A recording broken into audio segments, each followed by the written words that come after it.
Hi friends, welcome to Mahee's kitchen. இன்றைக்கி வீடியோவில் நம்ம என்ன பார்க்க போகிறோன்னா ரொம்ப யூஸ்ஃபுல்லான ஒரு டிப் தாங்க பார்க்க போகிறோம். அதுக்கு முன்னாடி எங்கள் வீட்டில் என்ன லஞ்சுன்னு பார்த்துடலாம் வாங்க. சுட சுட சாதம் வடித்து வச்சுருக்கேன். அதில் கொஞ்சமாக சாப்பாடு எடுத்து அபிக்கும் மைக்கும் லஞ்சுக்கு லெமன் ரைஸ் தான் ரெடி பண்ணியிருக்கேன். அதுக்கப்புறமா பொல்லங்காய் பொரியல் வச்சுருக்கேன். டேஸ்ட்டு பார்த்திங்கன்னா செம சூப்பராக இருக்கும்.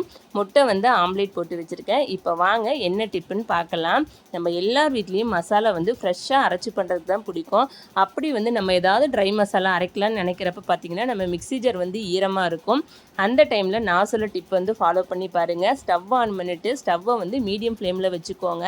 மீடியம் ஃப்ளேமில் வச்சுட்டு உங்கள் ஜாரை அப்படியே லைட்டாக கவுத்தி போட்டிங்கன்னா அதில் இருக்க ஈரெல்லாம் நல்லா காஞ்சி ஒரு நிமிஷத்தில் ட்ரை ஆயிரும். நான் இப்போ லேசாக தான் இது பண்ணியிருக்கேன். ஏன்னு பார்த்தீங்கன்னா அடுப்பை ஆஃப் பண்ணிடுறேன்.